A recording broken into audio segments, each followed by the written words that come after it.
Neste vídeo, você verá os melhores relatos do YouTube. Aproveita e deixa seu like, é de graça e ajuda muito o canal. O sol já estava quase se escondendo atrás dos morros quando Dona Clemência fechou a porta da cozinha. Os últimos raios de luz entravam pelas frestas da janela de madeira antiga, fazendo sombra nas paredes descascadas da casa. Ela morava sozinha desde que o marido, seu Geraldo, tinha ido dessa para melhor fazia quase 5 anos. A casinha de pau a pique ficava longe das outras propriedades, pertinho da mata que crescia em volta do riozinho que cortava suas terras.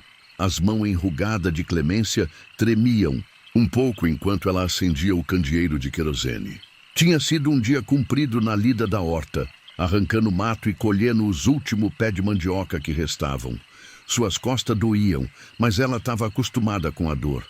Dizia sempre para os vizinhos que dor de véio é igual estrela no céu, tem mais. É que aceitar que elas estão lá. A cozinha pequena cheirava a alho frito e fumaça de lenha. Na parede de taipa, pendurado num prego torto, o retrato amarelado do finado Geraldo parecia sorrir para ela. Do lado, uma imagem de Nossa Senhora Aparecida dentro de uma caixinha de madeira enfeitada com flor de papel de seda que a comadre Sebastiana tinha feito para o seu aniversário de 72 anos. Enquanto mexia o feijão no fogão de lenha, a véia senhora escutou um barulho estranho vindo lá de fora. Parecia o vento soprando nas folhas do jatobá, mas estava uma noite quietinha, sem nenhuma brisa para espantar o calor. Clemência colocou mais um pouco de sal no feijão e continuou o preparo da janta, tentando ignorar aquele sussurro que vinha lá, de fora. Deve ser só alguma cotia passeando ali no terreiro, pensou ela, ajeitando o pano de prato no ombro enrugado pelos anos de trabalho pesado na roça. Clemência tinha vivido a vida inteira naquele pedaço de terra. Conhecia cada canto, cada planta, cada bicho que habitava ali. Desde menina pequenininha, quando seus pais ainda estavam vivos, ela já sabia distinguir o som de cada animal, o canto de cada passarinho, o barulho de cada árvore quando o vento soprava. Por isso mesmo é que aquele som estranho incomodava ela tanto. Não era um som familiar, não era algo que pertencia àquele lugar. O barulho ficou mais forte. Agora parecia que alguém estava riscando as unhas na parede de fora. Clemência sentiu um arrepio correr pela espinha. Ela apagou a vela que iluminava a cozinha e, no escuro, foi andando devagar até a janela. Os pés descalços pisavam sem fazer barulho no chão de terra batida. A respiração dela ficou presa enquanto ela espiava pela fresta da janela. Lá fora, embaixo do jatobá velho, uma figura estranha estava parada. Não dava para ver direito por causa da escuridão, mas parecia uma mulher de vestido branco, com os cabelo bem comprido caindo pelo rosto. Ela ficava parada, olhando para casa, sem se mexer. O jatobá velho era a maior árvore da propriedade. Dizia seu avô que ele já era velho quando o primeiro homem branco pisou naquelas terras. Os índios que moravam ali antes consideravam o jatobá uma árvore sagrada, onde os espíritos dos antepassados descansavam. O avô de Clemência sempre advertia as crianças para não brincar debaixo daquela árvore depois do pôr do sol, falando que tem hora que é dos vivos e hora que é dos mortos, e quando o sol se vai, o jatobá pertence aos que já se foram. Clemência sentiu o coração disparado no peito. Conhecia bem as histórias que o povo contava sobre alma que nunca consegue descanso. Seu pai tinha ensinado ela desde pequena que as almas penadas sempre procuram os vivos para resolver alguma pendência que deixaram para trás. Valei-me, Nossa Senhora, sussurrou a senhora, fazendo o sinal da cruz, mas ela sabia que não adiantava ter medo. Se aquela visita tinha vindo até sua casa, tinha um motivo. Clemência se afastou da janela e voltou para o fogão. Com as mãos tremendo, um pouco mais que o normal, ela terminou de preparar a janta. Feijão com um pedaço de toucinho, arroz branquinho e uma couve picadinha refogada na gordura. Ela comeu sozinha, na mesa da cozinha, de olho na porta o tempo todo. Não conseguia tirar da cabeça a imagem daquela mulher debaixo do jatobá. Depois de lavar os pratos e guardar tudo, Clemência pegou seu terço de madeira, presente da falecida mãe, e começou a rezar. Os mistérios dolorosos saíam de seus lábios, num murmúrio baixinho, enquanto as contas do terço passavam por entre seus dedos calejados. Rezar sempre dava força para ela enfrentar os medos e as dificuldades da vida. Quando terminou as orações, já era tarde. O relógio de parede, outro presente do finado Geraldo, marcava quase 11 horas da noite. Clemência alimentou o gato velho que dormia perto do fogão e foi para o quarto se deitar. Vestiu a camisola de algodão gasta pelo tempo, trançou o cabelo grisalho e deitou na cama de ferro com o colchão de palha de milho que rangia a cada movimento. Ela deixou a lamparina acesa na mesinha de cabeceira. Desde que começara a sentir aquela presença estranha rodeando a casa, não conseguia mais dormir no escuro. A luz fraca da lamparina balançava com o vento que entrava pela janela entreaberta, criando sombras dançantes na parede. Nessa mesma noite, quando o relógio marcava meia-noite em ponto, a batida na porta da frente fez Clemência pular da cama.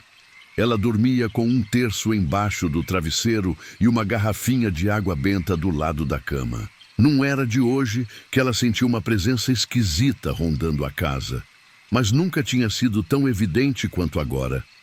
A água benta era daquelas que ela guardava há anos, desde a última vez que o bispo visitou a paróquia. Dizia o povo que a água benta pelo bispo era mais forte contra os mau espírito que aquela benzida pelos padres comum. Clemência não sabia se isso era verdade, mas guardava aquela água como um tesouro, só usando em ocasião muito especial.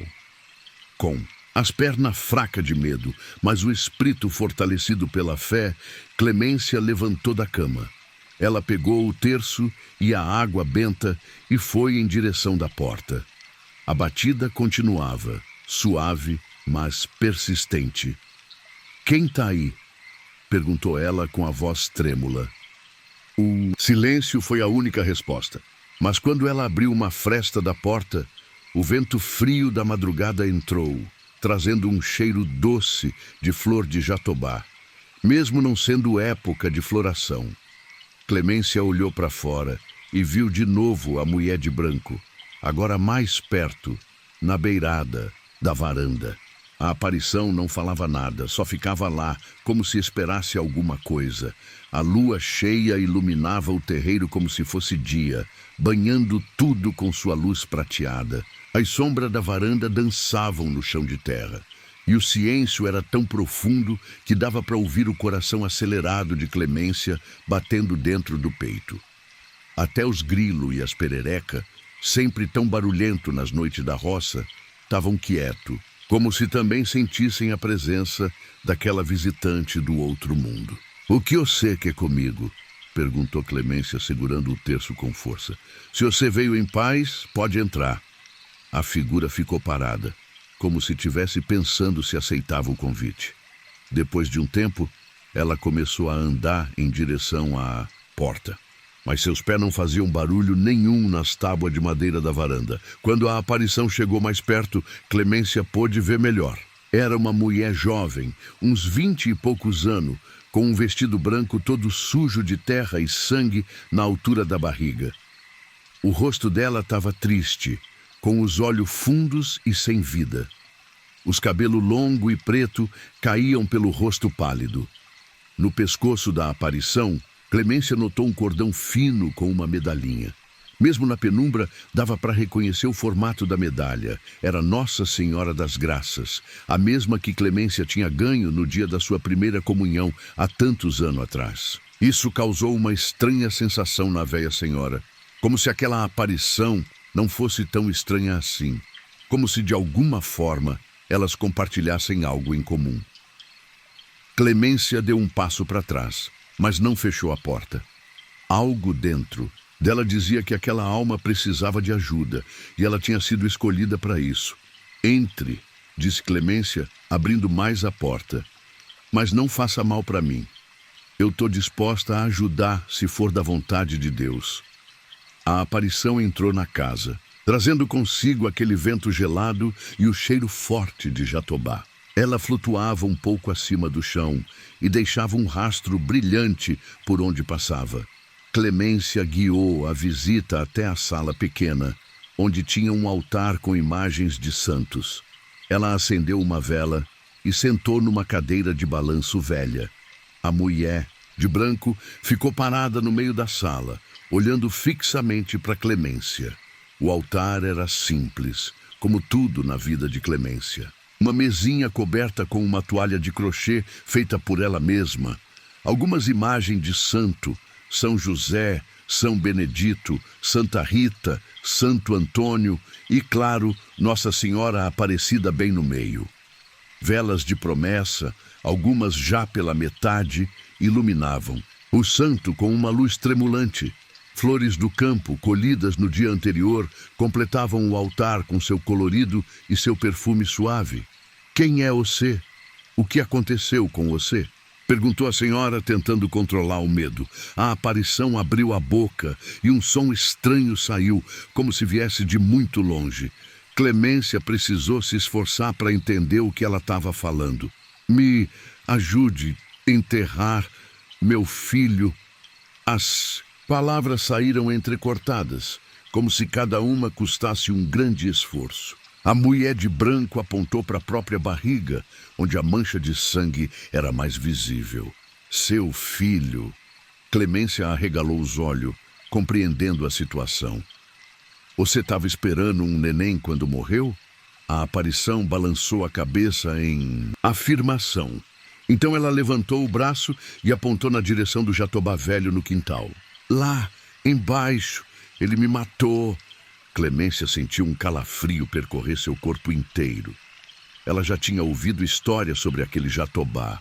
Diziam que ele era muito mais antigo que a casa e que muita coisa ruim tinha acontecido debaixo de seus galhos. As pessoas mais antigas da região contavam que o jatobá era um lugar onde as almas gostavam de se reunir em noites de lua cheia. Quem matou você, minha filha? Perguntou Clemência, sentindo uma tristeza profunda pela jovem. Homem da cidade, prometeu casamento. A voz fantasmagórica explicava com dificuldade. Quando soube do filho, me trouxe aqui, me matou. Clemência cobriu a boca com as mãos enrugadas. Quantas moça ingênua da roça! Ela já tinha visto ser enganada por homem da cidade grande. Eles vinham com conversa bonita, promessa de vida melhor, e depois sumiam, deixando para trás coração partido e às vezes barriga cheia. E o que você quer que eu faça para te ajudar? Perguntou Clemência. Encontre nossos ossos, enterre, em terra santa. A aparição estendeu a mão ossuda em direção à senhora, como se implorasse.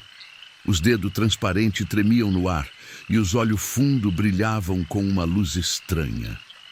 Clemência respirou fundo. Ela sabia que ajudar aquela alma significava mexer com coisa que muita gente tinha medo até de falar. Mas ela também sabia que negar ajuda a um espírito penado podia trazer consequência ruim. Amanhã, quando o sol nascer, eu vou até o jatobá e vou procurar os restos de você e do seu neném, prometeu ela. Vou dar um enterro digno para os dois, pode ficar tranquila. A aparição pareceu relaxar um pouco. Ela baixou a mão e fez um gesto de agradecimento com a cabeça.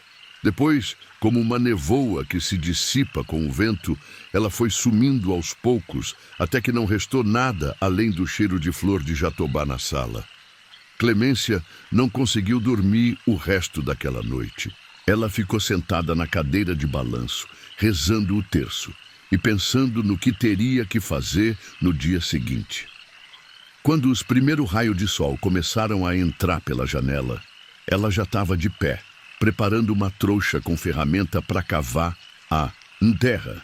Antes de começar sua missão, Clemência preparou um café bem forte e comeu um pedaço de broa de fubá que tinha sobrado do dia anterior. Ela sabia que ia precisar de força para fazer aquele serviço. Enquanto tomava seu café, olhava pela janela da cozinha para o jatobá, que agora parecia tão normal à luz do dia, com um passarinho cantando em seus galhos e seu tronco imponente brilhando sob o sol da manhã. Era difícil acreditar que embaixo, daquela árvore tão bonita, se escondia uma história tão triste. Depois de um café rápido, Clemência pegou uma enxada, uma pá pequena e um saco de estopa. Ela saiu da casa em direção ao jatobá velho, sentindo o peso da responsabilidade. Em suas costas, curvada pelos anos, o jatobá ficava num pequeno morrinho no fundo do quintal. Era uma árvore enorme, com raízes grossas que saíam da terra como cobra gigante. Os galhos retorcidos faziam sombra em uma grande área, e as folhas balançavam mesmo sem vento, como se conversassem entre si. Clemência se aproximou com respeito. Ela tinha aprendido com os mais velhos que as árvores antigas têm espírito próprio e que é preciso pedir licença antes de mexer com elas. Seu jatobá, ela falou em voz alta, eu vim aqui para ajudar uma alma que sofre. Peço licença para cavar perto das suas raízes. Ela esperou um momento, como se aguardasse uma resposta. O vento balançou levemente os galhos da árvore e Clemência interpretou isso como uma permissão. Com esforço, ela começou a cavar em volta das raízes mais grossas. A terra estava dura e seus braços fracos de veia tornavam o trabalho ainda mais difícil. Mas Clemência não desistiu. Ela continuou cavando, parando só de vez em quando para limpar o suor da testa. O sol já ia alto quando ela encontrou o primeiro sinal de que estava no lugar certo. Um pedaço de tecido branco, muito velho e desbotado, apareceu entre a terra escura. Clemência se ajoelhou e começou a cavar com mais cuidado, usando as mãos em vez da enxada. Conforme ia tirando a terra, mais pedaços do tecido iam aparecendo. Não tinha dúvida que era parte do vestido que a aparição usava. Depois de quase 2 horas de trabalho árduo, a pá bateu em algo duro.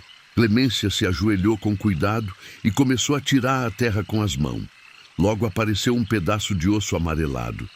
Ela continuou escavando com mais cuidado ainda e foi revelando mais ossos. Era um esqueleto pequeno, de uma pessoa jovem. Pelos restos do vestido que ainda estavam ali, e pelo formato da pelvis, Clemência confirmou que era mesmo uma mulher. E dentro da caixa pélvica tinha uns ossinhos menor ainda, que só podia ser do neném que não chegou a nascer. Enquanto retirava com cuidado cada osso da terra, Clemência rezava baixinho. Ela sentia um misto de tristeza e raiva. Tristeza pela vida jovem que tinha sido interrompida de forma tão cruel e raiva do homem da cidade que tinha feito aquilo. Durante sua longa vida, ela tinha visto muita injustiça, mas nunca deixava de sentir indignação quando se deparava com mais uma. Junto aos ossos, Clemência encontrou também um pequeno cordão com medalha, o mesmo que tinha visto no pescoço da aparição. Ela o limpou com cuidado e viu que era mesmo uma medalha de Nossa Senhora das Graças. Na parte de trás da medalha tinha uma inicial gravada, M. Maria, Marta, Madalena, pensou Clemência, tentando imaginar qual seria o nome daquela pobre moça. Clemência sentiu os olhos se enchendo de lágrima enquanto recolhia com cuidado os restos mortais no saco de estopa. Ela murmurou orações enquanto trabalhava, pedindo a Deus que acolhesse aquelas almas e desse paz a elas. Não se preocupe, minha filha. Ela falava baixinho para o saco com os ossos. Você e seu filhinho vão ter um enterro cristão como merece. Quando terminou de recolher todos os ossos, Clemência fechou o saco e o carregou nos braços como se fosse um bebê dormindo. Ela voltou para casa e colocou o saco em cima da mesa da cozinha. Depois foi até o quarto e se trocou, vestindo sua roupa de ir à missa, um vestido escuro simples, mas limpo e bem passado. Antes de sair, Clemência escreveu um bilhete e deixou pregado na porta da frente. Fui à igreja. Volto antes do pôr do sol. Era um hábito antigo que ela mantinha sempre que saía de casa por mais tempo. Mesmo não esperando visita, sempre podia aparecer alguém procurando por ela. E assim, a pessoa saberia onde ela estava e quando voltaria. Com o saco de ossos nos braços, ela saiu de casa e começou a caminhada até a pequena igreja que ficava a uns 3 quilômetros dali. O caminho era de terra batida, cheio de pedra e buraco, mas Clemência andava com determinação, ignorando o cansaço e o calor que já aumentava conforme o dia avançava. O caminho até a igreja era familiar para ela. Clemência ia à missa todo domingo, desde que se entendia por gente. Mesmo agora, com a idade avançada, tornando a caminhada mais difícil, ela raramente faltava. A fé era o que mantinha ela seguindo em frente, mesmo depois de tantas dificuldades e perda na vida. Durante a caminhada, ela passou pela propriedade dos Oliveira. Dona Zulmira, que estava na varanda debulhando milho, acenou para ela. Ô, comadre, onde vai toda arrumada numa terça-feira? Perguntou a vizinha curiosa. Vou na igreja, comadre. Tenho um assunto para tratar com o padre, respondeu Clemência, sem entrar em detalhes sobre o que carregava. Você quer uma carona? Meu filho está indo para a cidade de carro daqui a pouco. Não precisa não, comadre. Prefiro ir andando mesmo. Deus lhe pague. Clemência seguiu seu caminho, evitando conversar muito. Não queria ter que explicar o que estava fazendo. Certas coisas o povo não entende, pensou ela. E o último que ela queria era que começassem a espalhar boatos sobre ela, mexendo com coisa de alma penada. Quando chegou na igrejinha branca, o sino estava tocando 12:00. Padre Antônio estava na porta, se preparando para fechar a igreja até a missa da tarde. Dona Clemência! Ele exclamou surpreso ao ver a senhora toda suada, carregando um saco sujo. O que aconteceu? A senhora está bem? Padre Antônio era jovem, devia ter uns 35 anos. Tinha vindo da capital para substituir o velho padre Joaquim, que morrera há 2 anos. No começo, o povo estranhou as ideias novas que ele trazia, mas logo se acostumaram com seu jeito sincero e sua disposição em ajudar todo mundo que precisasse. Clemência respirou fundo antes de responder. Padre, eu preciso da sua ajuda. Tenho uma alma penada que não consegue descansar porque não teve um enterro digno. O padre olhou desconfiado para o saco. O que a senhora tem aí? Os ossos dela e do filhinho que ela carregava na barriga quando foi assassinada. Respondeu Clemência sem rodeio. Eu prometi que ia dar um enterro cristão para os dois. O padre Antônio arregalou os olhos, mas não recuou. Ele era novo na paróquia, mas já tinha ouvido muita história sobre as crenças do povo da roça. Embora a igreja não incentivasse esse tipo de coisa, ele respeitava a fé sincera daquelas pessoas simples. Vamos entrar, dona Clemência, ele disse, abrindo mais a porta. A senhora pode me contar essa história com calma. Dentro da igreja fresquinha e silenciosa, Clemência narrou tudo o que tinha acontecido na noite anterior e naquela manhã. O padre escutou com atenção, sem interromper. Quando ela terminou, ele ficou em silêncio por alguns minutos, como se tivesse pensando no que fazer. Dona Clemência, ele começou, escolhendo bem as palavras. A igreja não incentiva a crença em almas penadas e aparições, mas é nossa obrigação dar um enterro digno aos mortos, sejam quem forem. O padre se levantou e foi até um armário antigo no fundo da sacristia. De lá, ele tirou um pequeno caixão de madeira simples. Este caixão foi feito para o sepultamento de criança. Ele explicou. Vamos usar ele para colocar os restos que a senhora encontrou. Depois, podemos enterrar no cemitério, com todas as bênçãos necessárias. Clemência sentiu uma onda de alívio. Obrigada, padre. Você não sabe o bem que está fazendo não só para mim, mas para essas almas também. O padre sorriu gentilmente. Sabe, dona Clemência, talvez a senhora tenha razão. Talvez essa jovem realmente precise de nossa ajuda para encontrar paz. Não sei se foi uma aparição ou não, mas sei que a senhora acredita nisso de coração. E isso é o que importa. Com cuidado, eles transferiram os ossos do saco para o pequeno caixão. Clemência contou para o padre sobre a medalha que tinha encontrado junto aos restos. Tinha a inicial M gravada atrás. Ela explicou, mostrando a medalha para o padre. Vamos chamá-la de Maria, sugeriu o padre.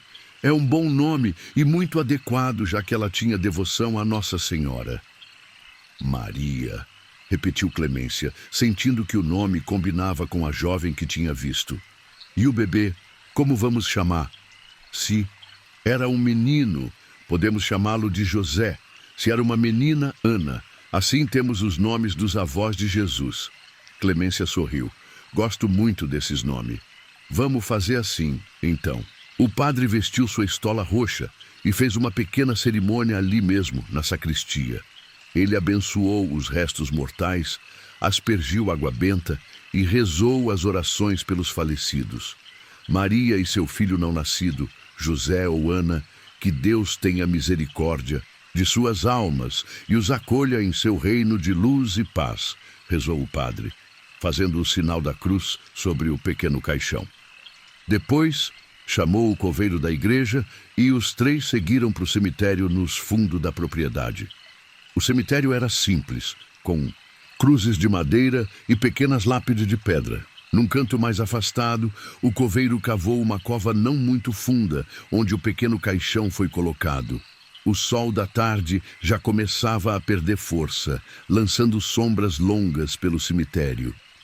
O vento balançava suavemente as flores silvestres que cresciam entre os túmulos, e os passarinhos cantavam nas árvores ao redor, como se também tivessem vindo prestar sua homenagem. O padre rezou os responsórios dos mortos, fez as aspersões de água benta e, por fim, jogou um punhado de terra sobre o caixão.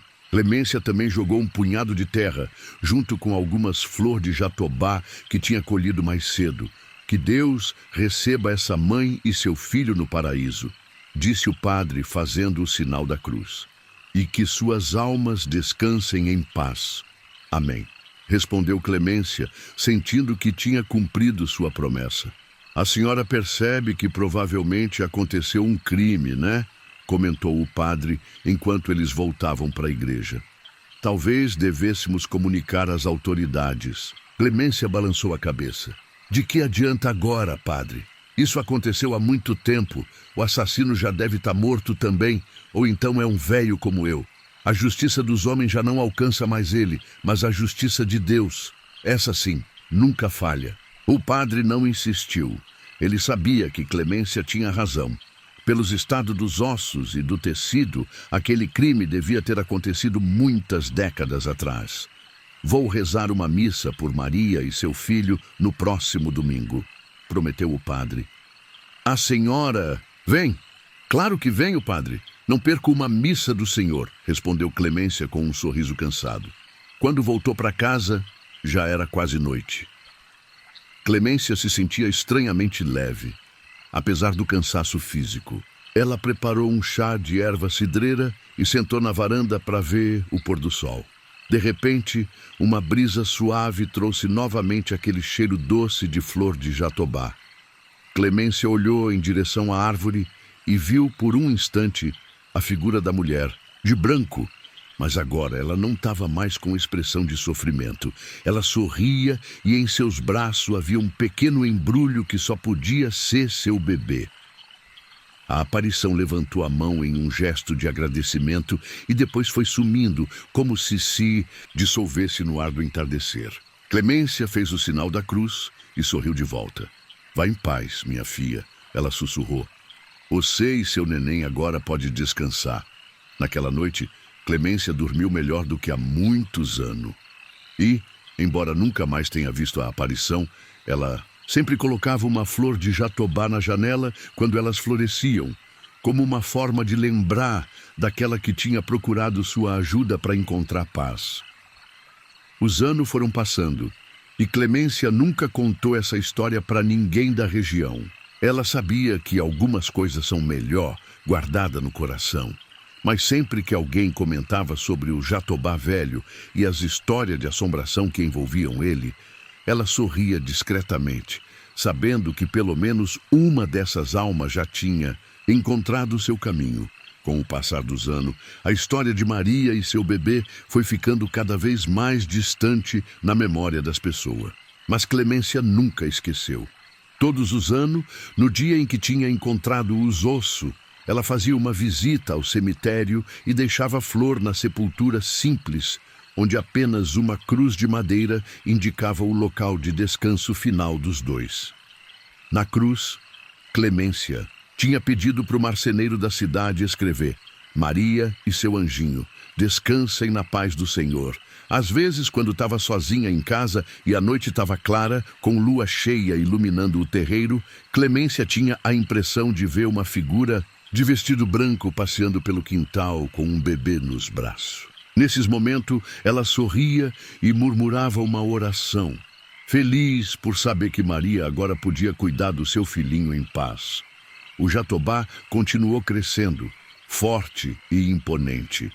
As pessoas diziam que suas folhas pareciam mais verde e seus frutos mais doce depois daquele dia, como se a árvore agradecesse por ter sido libertada de um segredo pesado que guardava em suas raízes. E assim, na simplicidade da vida na roça, Clemência aprendeu que os mistérios da vida e da morte andam junto, lado a lado, como os pés descalços dela nas estradas de terra, e que às vezes são os mais humildes que recebem a missão de ajudar aqueles que já partiram. A lua já estava sumindo atrás das nuvens, quando Dona Serafina saiu para o terreiro para alimentar as galinhas. O céu estava com aquela cor estranha que aparece antes do nascer do sol, um azul misturado com cinza que fazia os contornos das coisas ficar meio borrado. Ela sempre gostou de acordar antes dos outros. Sentia que esse era o melhor momento do dia, quando o mundo parecia pertencer só a ela. A velha parteira morava sozinha numa casinha de adobe, no final da estrada que cortava o povoado de Córrego Fundo. Desde que enviuvou do Zé Torquato, já fazia mais de 12 anos, ela se acostumou com a solidão. Os filhos moravam tudo na capital. Só vinham visitar ela de vez em quando, geralmente nas festas de fim de ano ou quando precisavam de alguma coisa. Serafina tinha 77 anos bem vivido.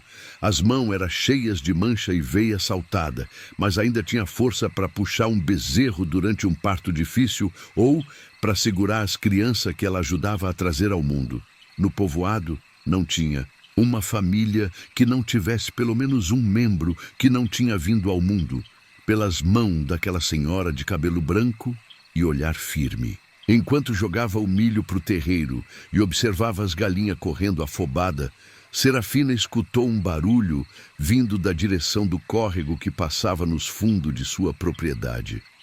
Parecia o choro de uma criança, mas diferente de qualquer outro que ela já tinha ouvido nos seus muitos anos como parteira. Deve ser alguma onça pequena, pensou ela, mas sabia que não tinha onça naquela região havia muito tempo. Os fazendeiros tinham dado cabo de todas elas. O som continuou, cada vez mais alto, misturando-se com o cacarejar das galinhas. Serafina colocou a vasilha de milho no chão e apurou o ouvido. Não era sua imaginação. O choro vinha mesmo do córrego e parecia cada vez mais angustiado, como se implorasse por ajuda. Com o coração batendo mais rápido, a véia parteira foi até a cozinha, pegou o facão que deixava sempre perto do fogão a lenha e saiu em direção ao som. Nunca foi de se assustar fácil, mas também não era boba de sair desprevenida por aí. O caminho até o córrego era estreito e cheio de mato nas beiradas. Mesmo com a idade, Serafina andava com passos firmes, conhecia cada palmo daquela terra onde tinha nascido e vivido a vida toda. O orvalho da madrugada molhava seus pés calçados em velhas botinas de couro. O choro ficava mais forte conforme ela se aproximava da água. Quando chegou na beirada do córrego, Serafina sentiu um calafrio que não tinha nada a ver com o frio da manhã. Ali, no meio da correnteza, tinha uma mulher de camisola branca, segurando o que parecia ser uma trouxa de pano. "Ó, moça!" gritou Serafina. "Sai daí que esse córrego é perigoso, a correnteza pode te levar." A mulher não respondeu, só virou o rosto lentamente na direção de Serafina. Seus olhos eram 2 buracos negros, sem vida, e seu rosto estava tão pálido que parecia transparente sob a luz fraca da alvorada. Serafina sentiu as pernas fraquejarem, mas logo se recompôs. Em seus muitos anos de vida, ela tinha visto coisa que muita gente nem sonhava, incluindo aparição como aquela. Seu falecido avô tinha ensinado ela que espírito que aparece para os vivos geralmente precisa de ajuda. "O que você quer comigo?" perguntou Serafina, apertando o cabo do facão com mais força. A mulher abriu a boca, mas o som que saiu não era de palavra. Era o mesmo choro de criança que Serafina tinha ouvido, só que agora vinha da trouxa de pano nos braços da aparição. "Busque ele, promessa", conseguiu finalmente falar a aparição, com uma voz que parecia vir de muito longe. Serafina deu um passo à frente, chegando mais perto da beirada do córrego. A água corria rápida e escura entre as pedras, o barulho da correnteza misturando-se com o choro. Agora Serafina podia ver melhor o que a mulher carregava nos braços. Era uma criança recém-nascida que se mexia fracamente na trouxa de pano. "Que promessa, moça? Que criança é essa?" perguntou Serafina. "Prometi batizar, antes morrer", sussurrou a aparição. "Não, consegui. Córrego, levou, nós 2. Serafina arreganhou os olhos. Agora entendia o que estava acontecendo. Era uma alma penada de uma mãe que tinha morrido antes de batizar seu filho. Na crença do povo da roça, criança que morre sem batismo fica vagando entre os mundos sem poder descansar em paz. A velha parteira deu mais um passo em direção à água. Ela já tinha assistido muitas mães à beira da morte que pediam, como último desejo, que seus filhos fossem batizados. Era uma preocupação comum, especialmente nos partos complicados. "Como é o nome dele?" perguntou Serafina. "Não, teve nome", respondeu a aparição. "Batize ele." A luz do amanhecer começava a ficar mais forte, e Serafina notou que a figura da mulher no córrego começava a ficar mais transparente. Sabia que não tinha muito tempo. "Me escute bem", disse Serafina com firmeza. "Eu vou ajudar você e seu filho. Vou descobrir onde você está enterrada e vou fazer o batizado do menino como manda a tradição. Ele vai ter um nome e vai poder descansar em paz." A aparição fez um movimento com a cabeça que parecia C de agradecimento. Depois, apontou com o dedo rio abaixo e disse com muita dificuldade: "Pedra grande, curva, do rio." E então, tão rapidamente quanto tinha aparecido, a mulher e a criança sumiram na correnteza, deixando apenas um leve brilho na água que logo foi levado pela força do córrego. Serafina ficou parada na margem por alguns minutos, tentando entender o que tinha acabado de acontecer. Ela sabia exatamente onde ficava a pedra grande que a aparição tinha mencionado. Era uma pedra enorme que ficava numa curva fechada do córrego, uns 2 quilômetros rio abaixo. O local era conhecido por ser perigoso, com redemoinhos que já tinham engolido mais de um desavisado que tentava atravessar o córrego por ali. Voltando para casa, Serafina sentiu um peso no coração. Era uma mistura de medo e responsabilidade. Ajudar a alma penada não era coisa simples, e ela sabia disso. Mas também sabia que não podia ignorar o pedido. Era seu dever como parteira, como mulher de fé e como ser humano. Na cozinha, ela colocou água para ferver e preparou um café forte. Precisava pensar com clareza. Enquanto mexia o café com uma colher de pau gasta pelo uso, Serafina lembrou das histórias que seu avô contava sobre batizado de almas. "Quando uma criança morre sem batismo", dizia ele, "ela fica num lugar entre o céu e a terra, sem poder ir para nenhum dos dois. É o que chamam de limbo. Mas se alguém batiza os ossos da criança com água benta e sal, dizendo o nome dela em voz alta e pedindo a Deus que a receba, a alma pode enfim encontrar o caminho." Serafina bebeu o café em pequenos goles.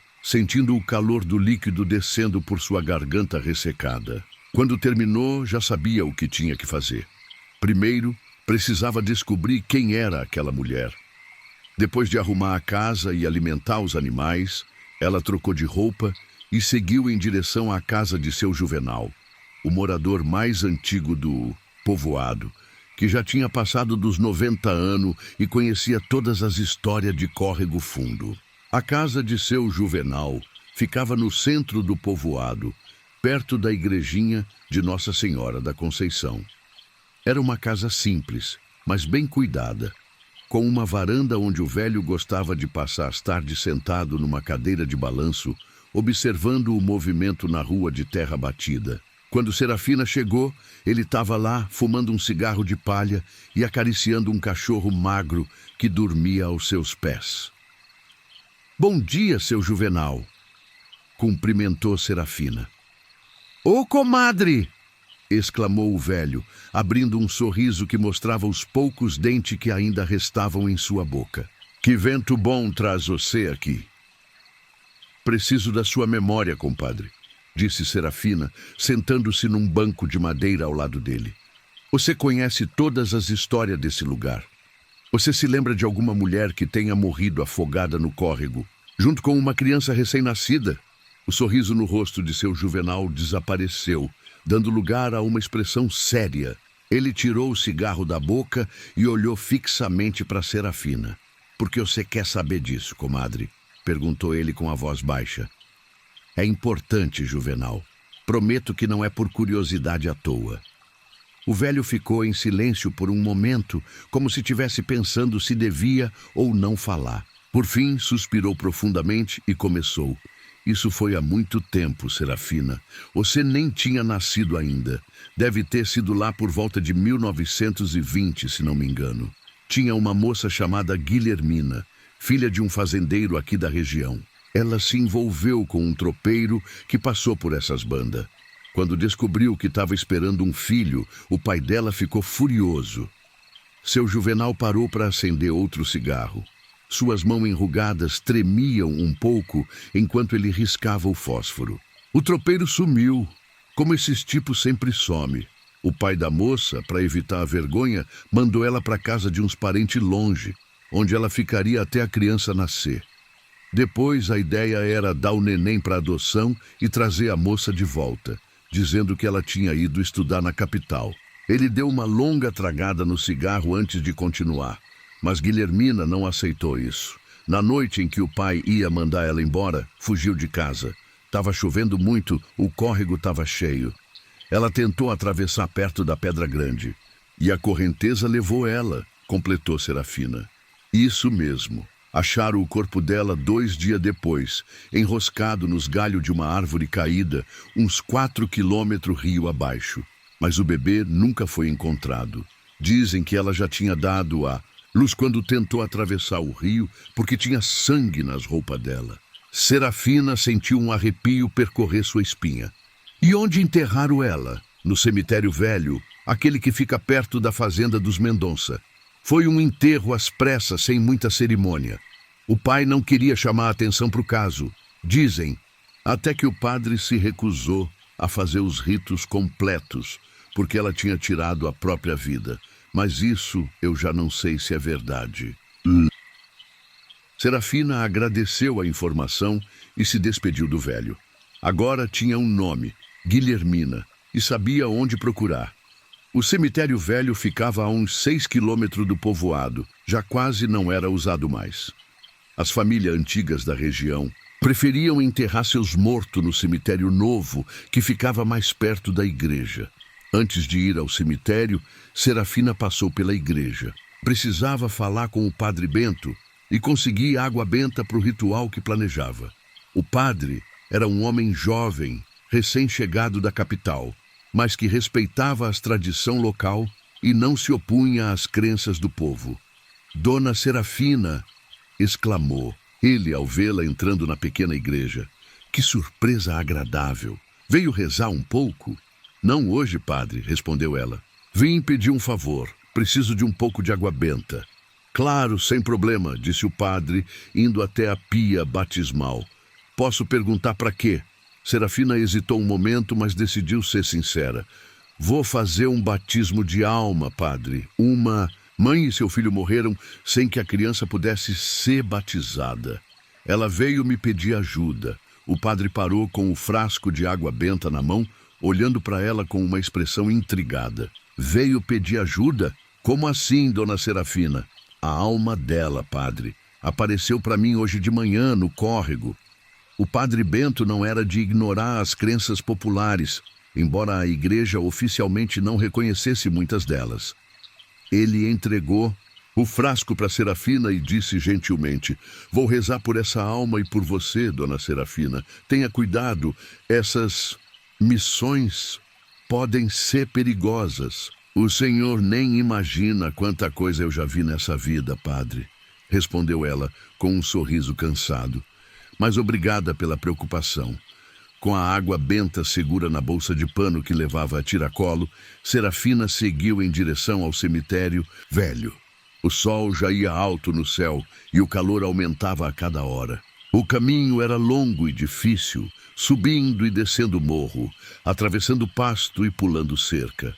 Quando finalmente chegou ao cemitério velho, já era quase meio-dia. O lugar estava abandonado, com mato crescendo entre os túmulos e muitas lápides, quebrada ou caída.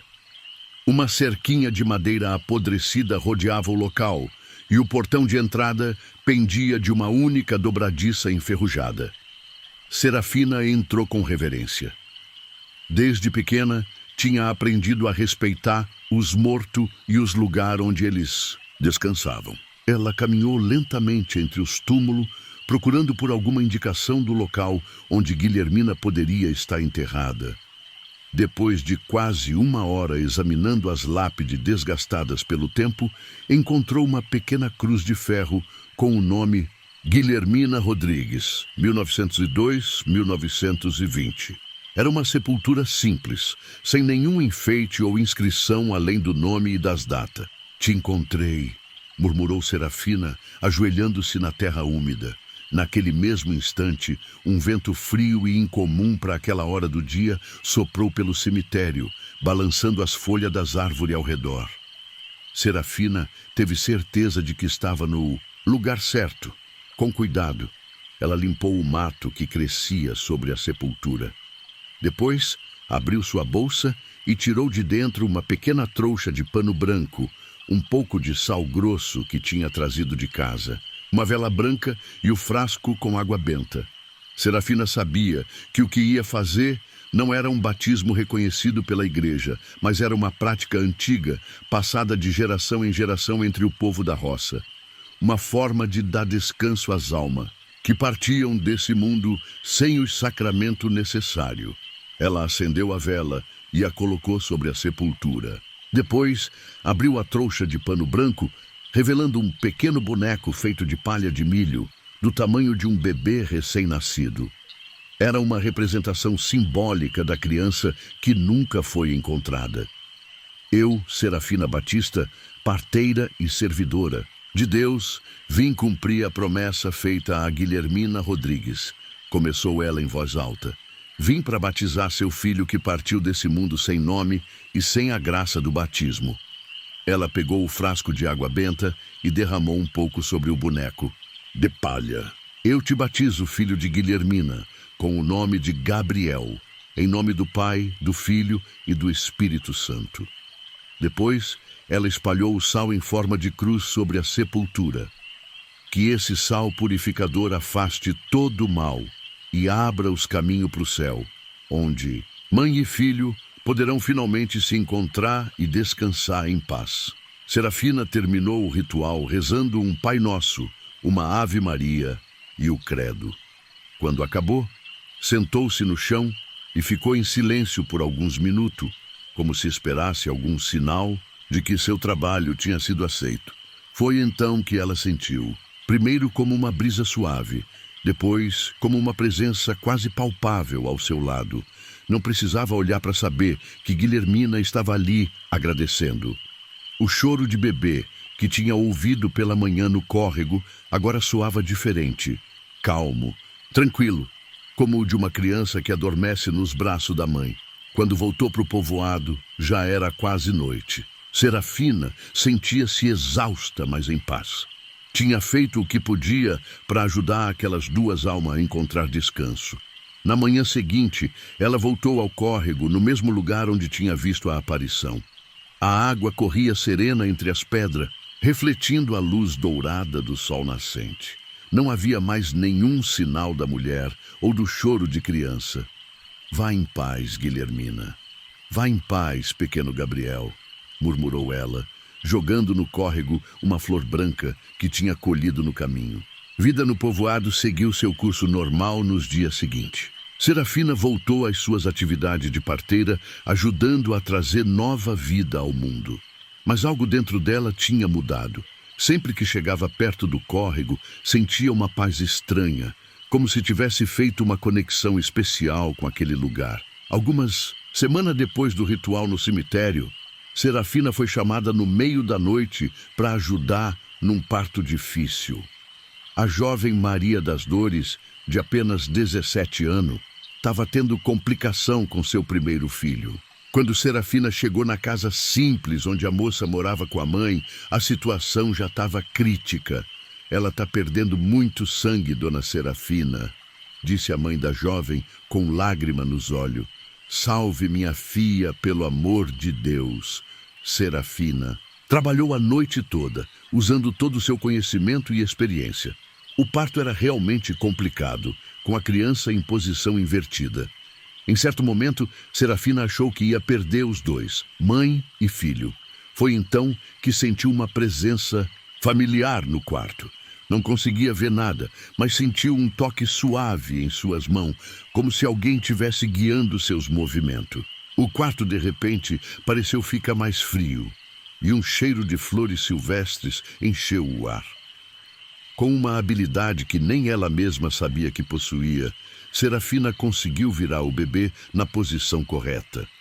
Minutos depois, um forte choro anunciava a chegada de um menino saudável ao mundo. Maria das Dores, embora fraca, também tinha sobrevivido. É um milagre, murmurou a mãe da jovem, beijando as mãos de Serafina. A senhora tem mãos abençoadas. Serafina sorriu, mas sabia que não tinha feito aquilo sozinha. Quando todos estavam ocupados admirando o recém-nascido, ela olhou para o canto do quarto e sussurrou um agradecimento silencioso. Por um breve momento, muito rápido para qualquer outra pessoa notar, ela viu o contorno de uma mulher segurando um bebê nos braços. A mulher sorriu e desapareceu, deixando apenas aquele cheiro de flores silvestres no ar. Dias depois, quando Maria das Dores perguntou para Serafina que nome deveria dar ao filho, a velha parteira não hesitou. Gabriel seria um lindo nome, sugeriu. Um nome de anjo protetor. E assim foi feito. O menino recebeu o nome de Gabriel e cresceu forte e saudável, sem nunca saber que seu nome tinha sido escolhido em homenagem a uma criança que nunca teve chance de viver nesse mundo.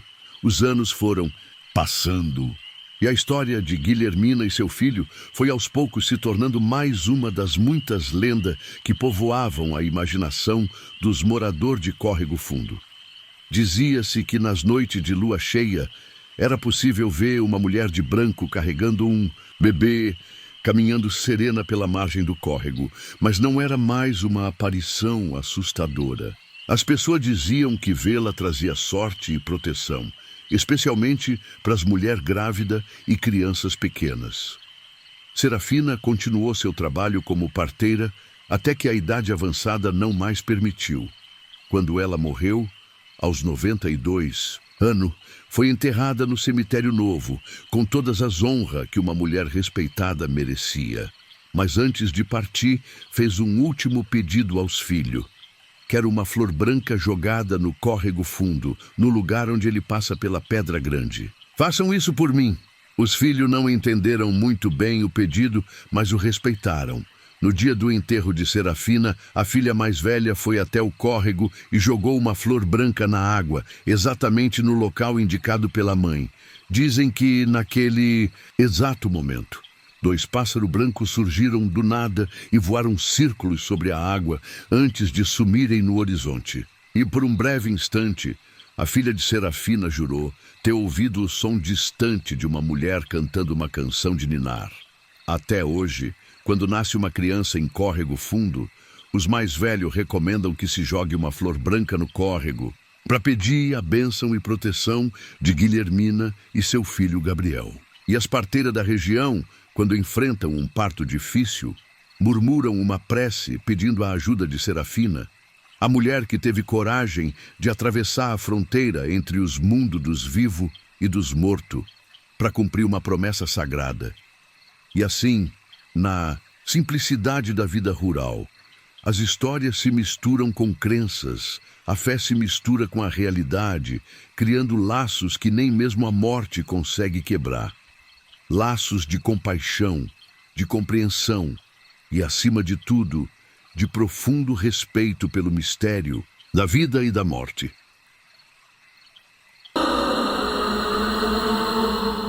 O sino da igrejinha de São Pedro do Morro Alto bateu meia-noite e a chuva continuava a cair sem dó nem piedade.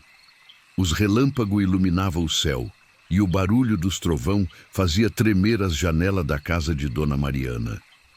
Ela estava sentada na cadeira, de balanço, costurando um resto de pano velho que ia virar uma colcha nova, quando escutou 3 batidas na porta. Era de arrepiar os cabelos da nuca, porque ninguém em Juízo Prefeito ia estar andando naquela tempestade horrível. Quem é que pode estar batendo na minha porta uma hora dessa? Pensou Mariana, apertando a agulha entre os dedos. A chuva caía com tanta força que parecia que ia levar o telhado. Os relâmpagos cortavam o céu de vez em quando, e nessa hora dava para ver as sombras das árvores dançando na parede, igual assombração. A casa de Mariana ficava longe de tudo. Depois da morte do seu marido, Zé Cardoso, ela tinha ficado sozinha naquele fim de mundo. Os filhos já tinham ido embora para a cidade. Grande há muito tempo, só vinha visitar de vez em nunca, quando dava saudade ou remorso. A casa mais próxima era a do compadre Tonho, que ficava a uns 2 quilômetros dali, depois da curva do rio. Não tinha como ser ele batendo na porta dela àquela hora da noite, com aquela chuva desgraçada caindo. As batidas veio de novo. Agora, mais forte. Pam, pam, pam. Mariana deixou a costura de lado, pegou o candeeiro e foi até a janela. Afastou a cortina de chita desbotada e tentou espiar para fora, mas só viu escuridão e as gotas de chuva batendo no vidro. "Quem tá aí?" Ela gritou, a voz tremendo um pouquinho.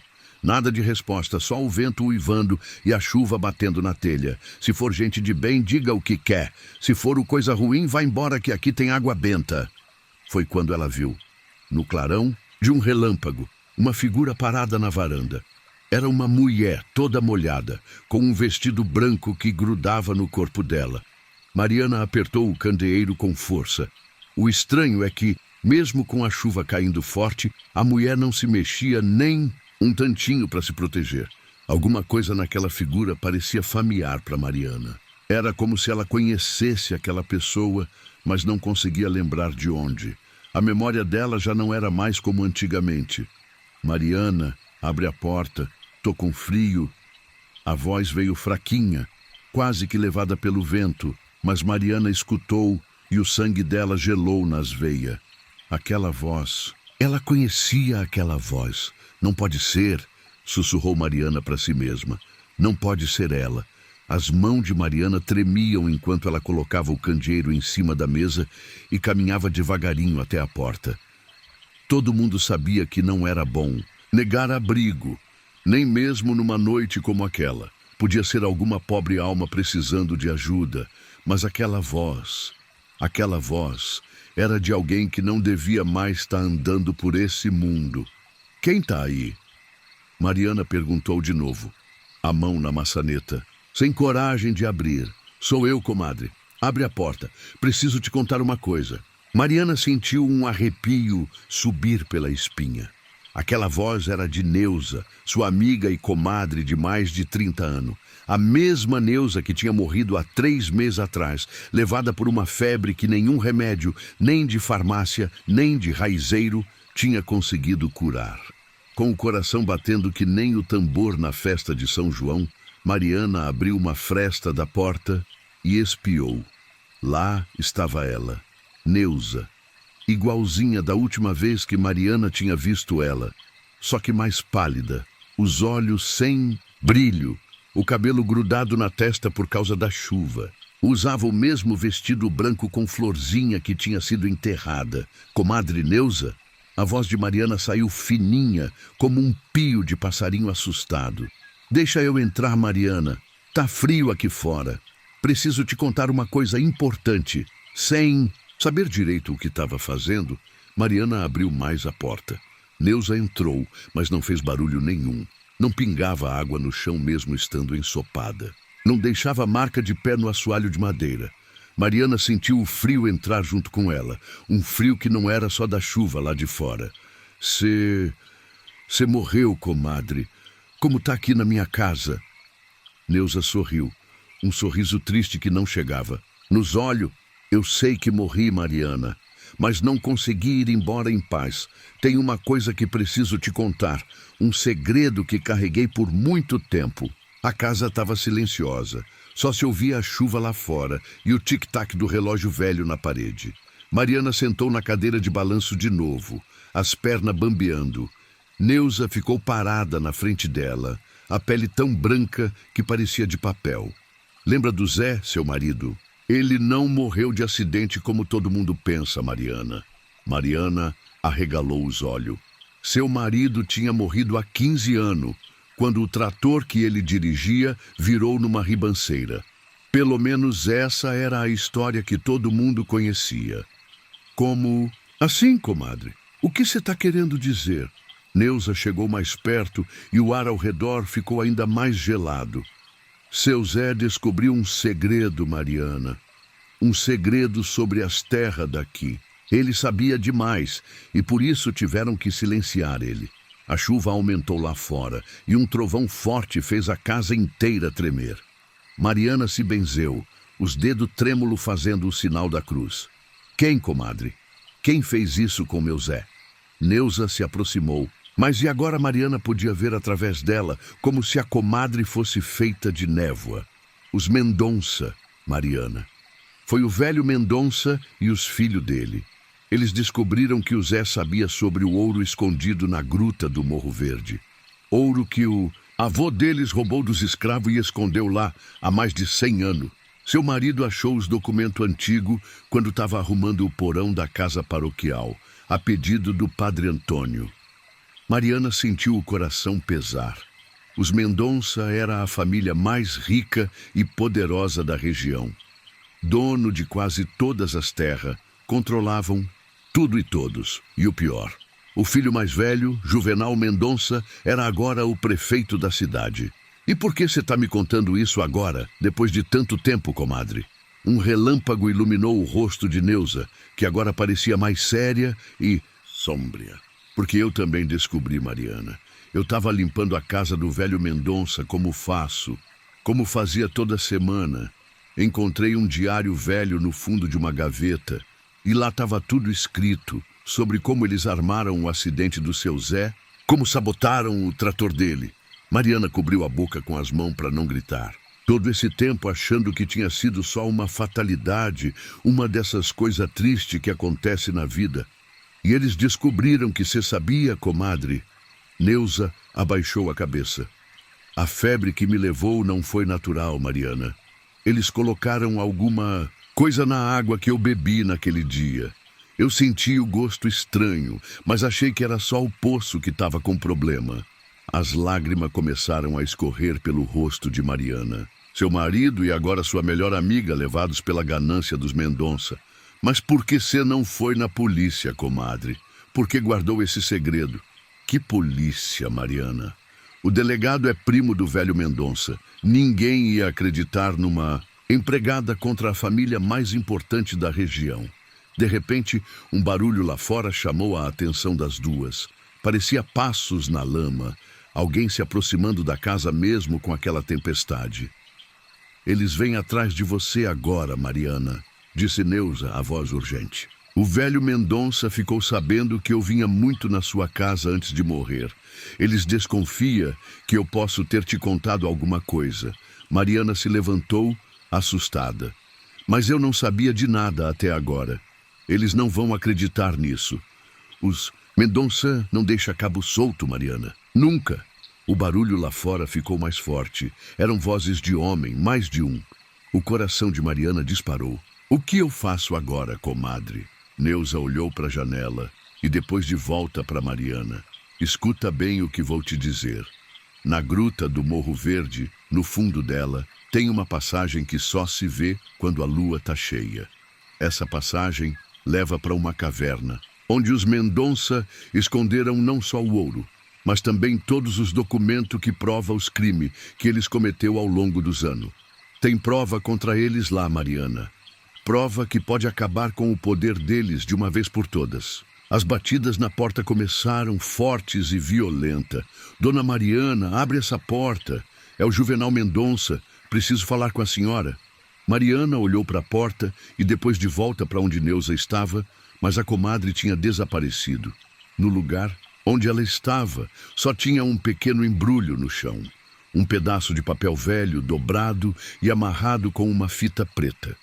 Mariana pegou rapidamente o embrulho e escondeu no bolso do avental. As batidas na porta ficaram mais fortes. Eu sei que a senhora está aí dentro. Abre essa porta agora.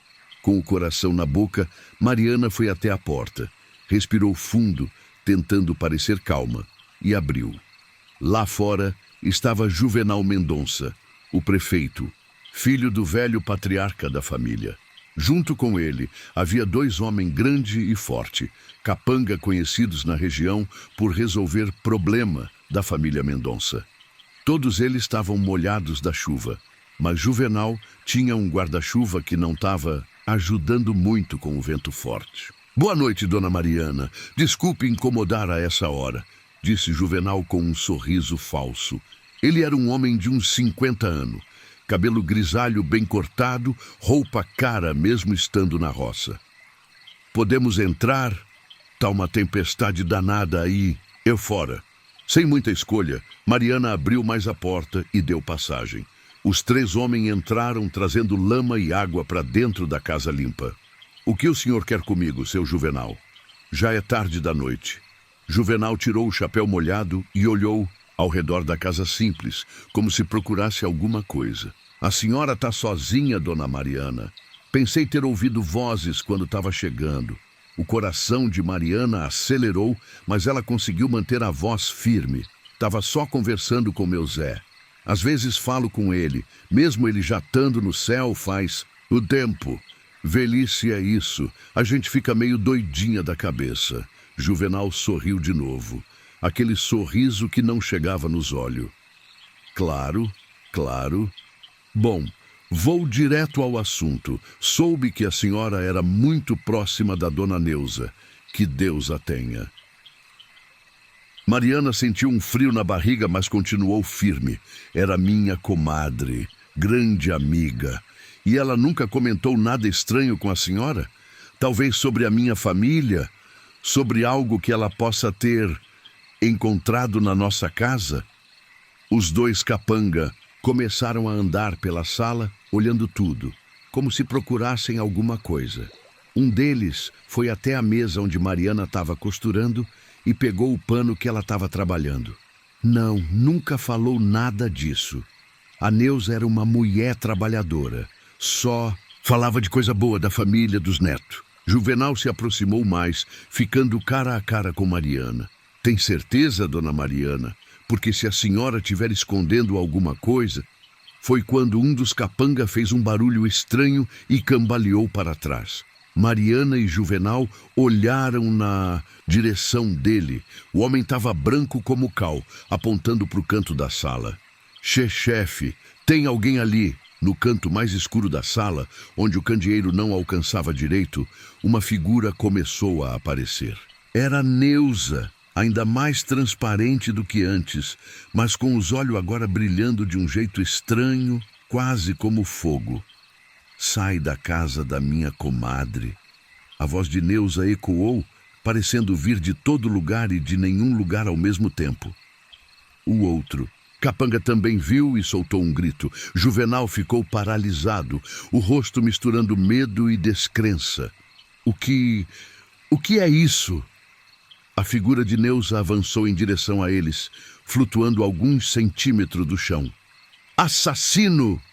Gritou a aparição, e a voz dela fez tremer a janela da casa. Eu sei o que vocês fizeram comigo, e com o Zé Cardoso, e com todos os outros. Os capanga não esperaram mais nada. Saíram correndo porta afora, se atropelando na pressa, sem se importar com a chuva forte que caía. Juvenal ficou para trás, tremendo, mas ainda tentando manter a compostura. Isso é algum tipo de truque. A senhora está tentando me assustar, dona Mariana. Mariana, que também estava assustada com a aparição da comadre tão diferente de antes, só balançou a cabeça. Não é truque nenhum, seu Juvenal. É a alma da minha comadre que não foi para o céu porque tem conta para acertar nesse mundo. A figura de Neuza avançou mais, agora a centímetro de Juvenal. O ar ficou tão frio que dava para ver a respiração dele saindo em forma de fumaça. Eu vi tudo, Juvenal. Vi as páginas arrancadas do livro do seu pai. Vi como vocês planejaram cada morte. Como envenenaram o poço, como cortaram os freios do trator. Juvenal recuou até bater as costas na parede. E isso é loucura, você está morta. Sim, por causa de você e sua família. Mas não vou descansar enquanto não fizer justiça. A figura de Neuza parecia crescer, tomando quase todo o espaço da sala. A luz do candeeiro tremulava, criando sombra assustadora nas paredes. Lá fora, os trovão e relâmpago pareciam mais intenso, como se o próprio céu respondesse à raiva do espírito. Vá embora daqui, Juvenal Mendonça, e não volte. A próxima vez que vier atrás da minha comadre, não vai ser só um susto que vou dar. Com isso, a figura de Neuza avançou de vez contra Juvenal, como se fosse atravessar o corpo dele. O homem soltou um grito de pavor e correu para fora da casa, tropeçando nos próprios pés, deixando para trás o chapéu e o guarda-chuva. Quando o som dos passos dele sumiu na escuridão da noite chuvosa, Neuza voltou a ficar como antes. Uma aparição triste e pálida. Ela se virou para Mariana, que ainda estava em choque com tudo que tinha acontecido. Eles vão voltar, comadre, com mais gente. Talvez até com fogo para queimar sua casa. Você precisa ir até a gruta essa noite mesmo. Mas, comadre, como eu vou sair com essa tempestade? E se eles estiverem esperando lá fora?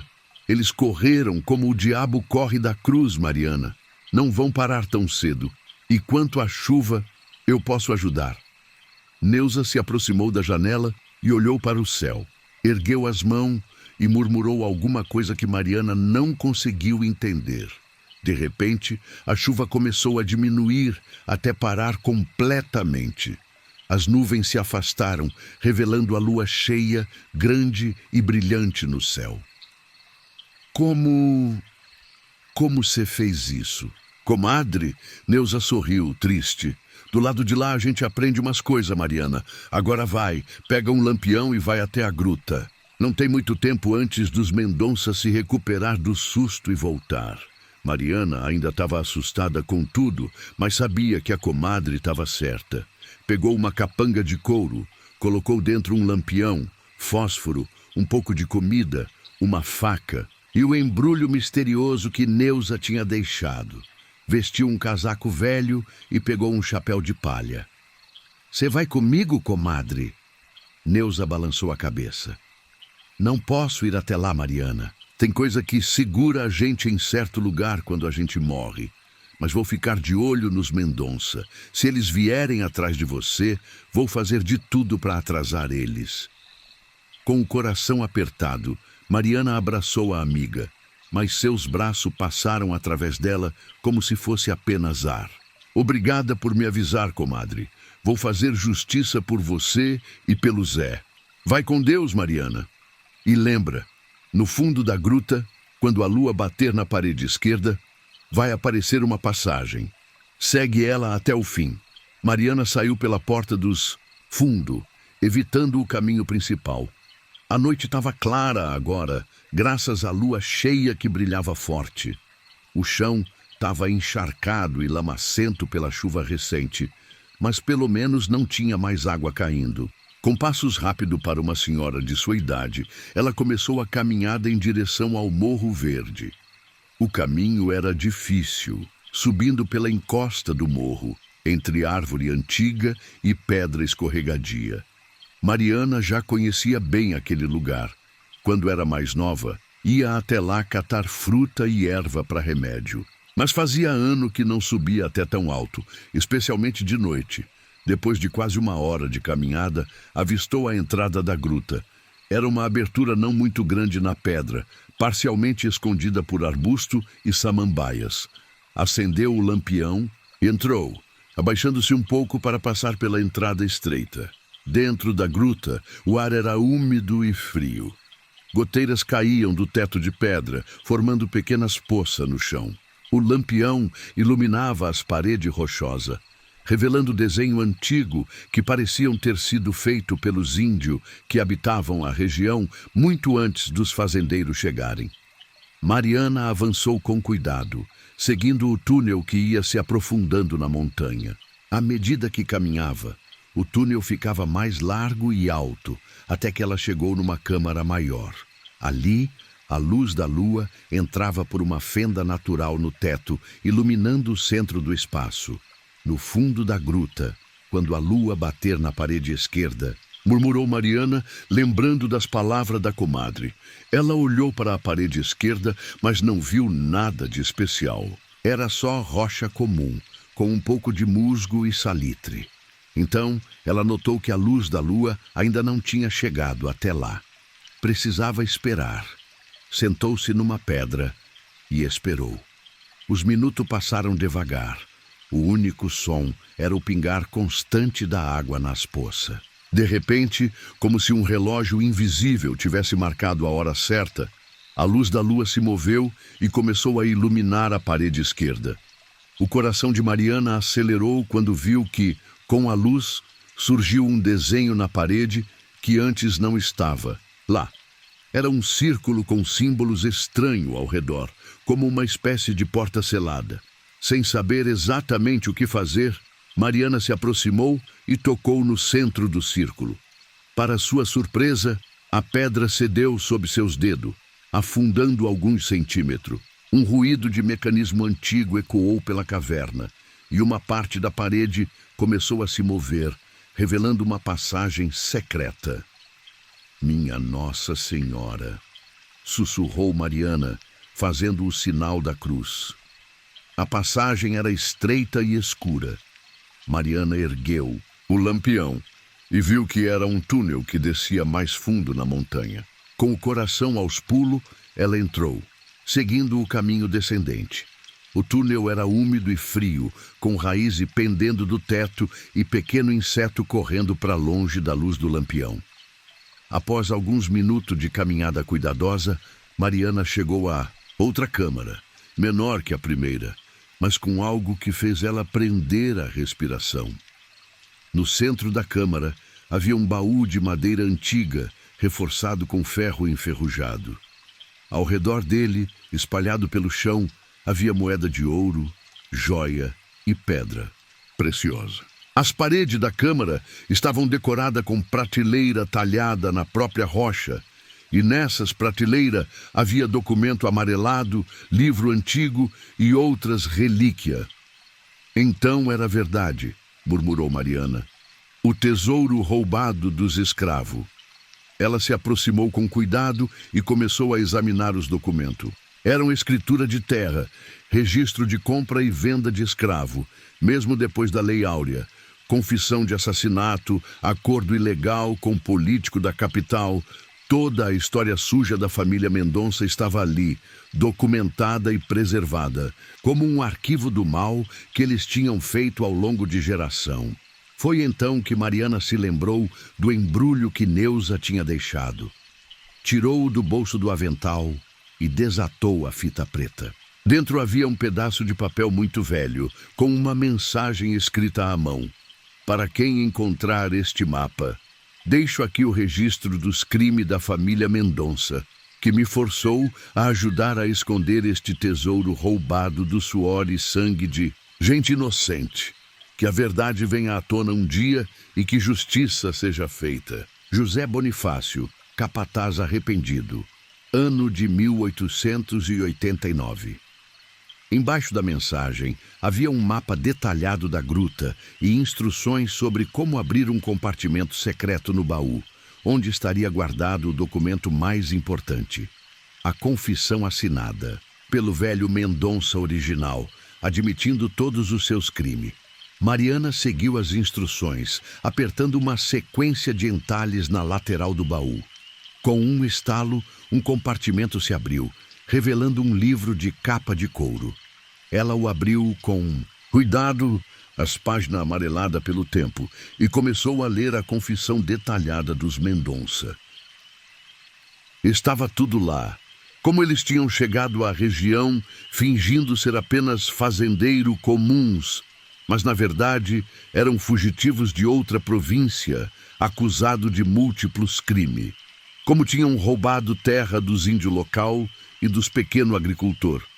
Como tinham escravizado gente mesmo depois da abolição, mantendo-os em cativeiro nas partes mais remotas da fazenda. Guardou o livro de confissão na capanga, junto com alguns outros documentos importantes e um punhado das moedas de ouro como prova. Não tocou no resto do tesouro. Aquilo não pertencia a ela, e sim às famílias dos escravos que tinham sido explorados pelos Mendonça. Quando estava se preparando para sair, ouviu vozes vindo do túnel. Vozes de homem, irritada e determinada. Tem que estar por aqui em algum lugar. O velho sempre falou dessa gruta. Era Juvenal e seus capanga. De alguma forma, eles tinham deduzido onde Mariana tinha ido. Talvez tivessem encontrado alguma pista na casa dela, ou talvez simplesmente conhecessem a lenda do tesouro escondido. Sem saída pela frente, Mariana olhou freneticamente ao redor, procurando outra passagem. Foi quando notou uma corrente de ar vindo de trás de uma das prateleiras. Movendo alguns livros, descobriu uma fenda estreita, suficiente para uma pessoa passar se espremendo. Graças a Deus que sou magrinha, pensou Mariana, apagando o lampião para não ser vista e enfiando-se pela abertura. A fenda levava a outro túnel, este mais natural e irregular.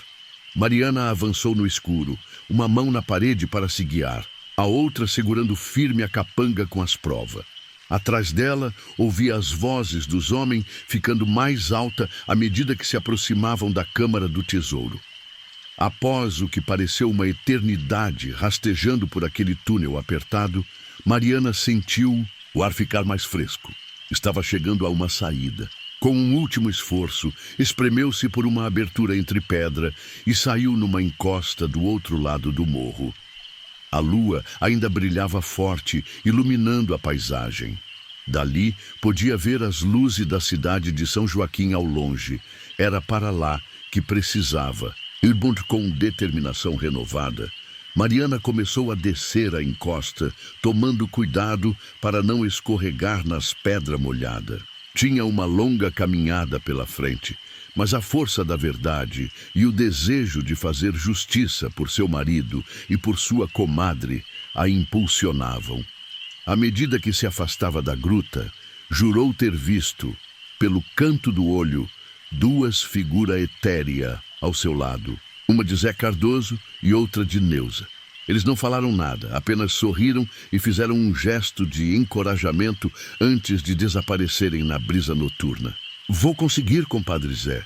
Vou conseguir, comadre Neuza, sussurrou Mariana para a noite. A verdade vai aparecer e os Mendonça vão pagar por tudo que fizeram. A lua seguiu iluminando seu caminho enquanto ela descia o morro. Uma senhora simples da roça, carregando consigo o peso da verdade e a esperança da justiça.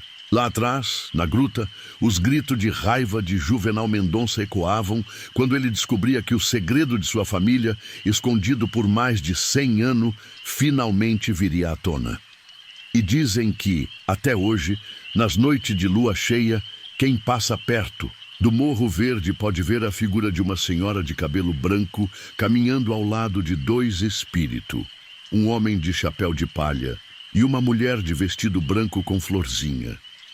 Eles caminham juntos, como guardiões daquela terra que finalmente conheceu justiça. Quanto aos Mendonça, a história conta que eles perderam tudo: terra, dinheiro e poder. O tesouro foi distribuído entre as famílias dos escravos que tinham trabalhado na fazenda, e os documentos foram guardados no museu da cidade como lembrete de que, por mais tempo que demore, a verdade sempre encontra um caminho para vir à tona. Como dizia Dona Mariana sempre que alguém pedia para ela contar essa história: quem com maldade planta, com justiça colhe. Pode demorar, mas a terra da vida não esquece o que foi semeado nela.